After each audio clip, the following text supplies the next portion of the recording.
Hello, here in Alcalá, in University of Alcalá, we organized a hackathon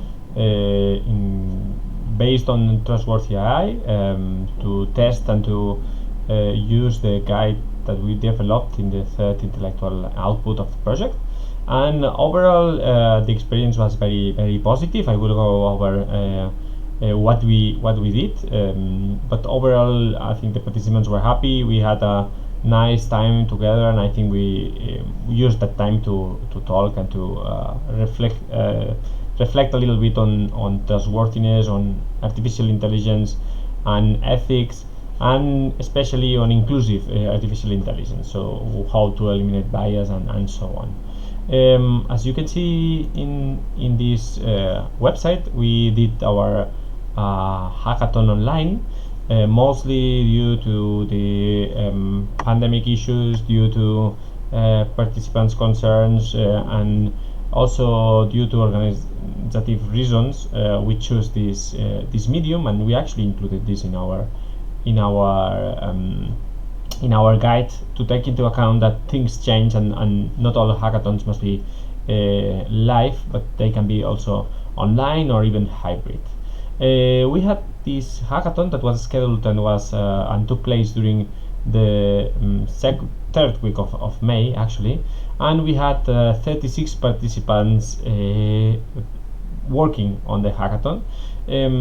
Basically, we did a presentation on what was this hackathon about. We invited participants from different schools at our university, especially postgraduate students. So most of them are master students in data science, in criminology, in other topics. But overall, I would say that half of them, or slightly more of half of them, were technical, and the other half were probably more from administrative, economics, and other topics around this matter. No? We actually work together with Odisea, which is an NGO here in Spain that acts a little bit like an observatory on ethics in artificial intelligence. So they basically involve people from different companies who are worried about this challenge, and we partnered with them because they were a good partner for diffusion, so a good partner for our multiplayer event. But in that conversation, the hackathon also appeared, and we found it very interesting to have this chance to collaborate. And in particular, what Odisea did here was, besides helping with finding participants, they also did work, or did present the actual case around what we based our hackathon, which was, as I was saying, inclusive artificial intelligence. So how to eliminate bias, how to think about all the possible different people that needs to use those systems, and how do we make sure that they are included in these systems in the same way as the most of the population is, the majority of the population. So our requirements were basically to think about one case around these inclusivity issues, or bias issues, or discrimination issues with minorities, and try to adapt the assessment list from the high-level expert group in artificial intelligence to include this nuance on inclusive artificial intelligence for those cases that the students have thought about. Besides from that, we had a set of judges who were teachers, mainly from our university and other universities close to ours, and we had a criteria set. Basically, we had, as I was saying, 36 participants with different skills, different profiles. Most of them were actually not very familiar with hackathons, so one of the additional, let's say, teachings from this hackathon for them was to take part in one of these events and to get to know the methodology, not only the ethics in artificial intelligence but also the methodology. And overall they participated in groups of 3 people more or less. There was some differences, and they had to work together to reach a proposal on a topic of their choice around inclusive artificial intelligence. During the event, they had a calendar, and the calendar has let's say a time for each of the events. So there is one time for the presentation, one time for to review the documentation that we left as reference.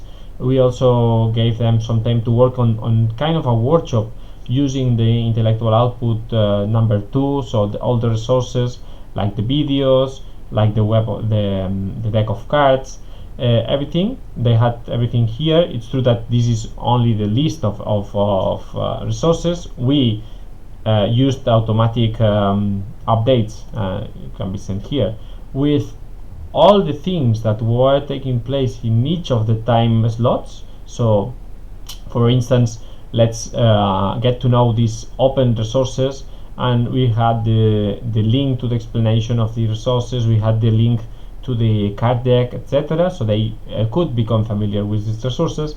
And it was like keeping the drumbeat for the event.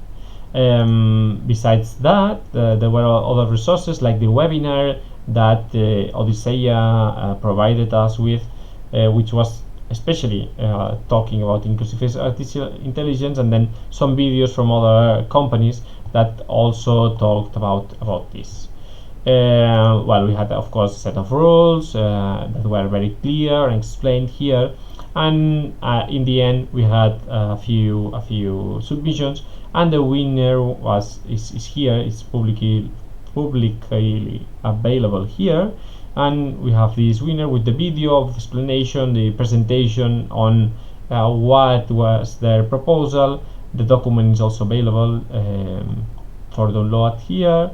And overall, what the winning team did was to work on inclusive e-commerce artificial intelligence, to think about this topic. And it was a good proposal, so it won.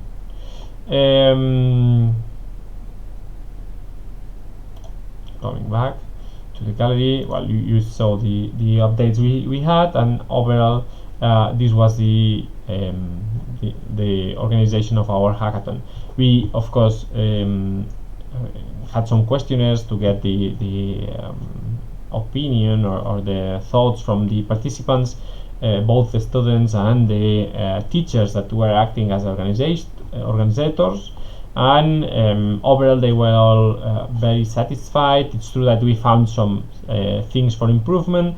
One, for instance, would be that the timing was quite limited, because 3 days it seems a lot of time, but when these students were also maybe working part-time or combining with the exams that were almost on the way, they didn't really had that much extra time to participate, so the effort was extra.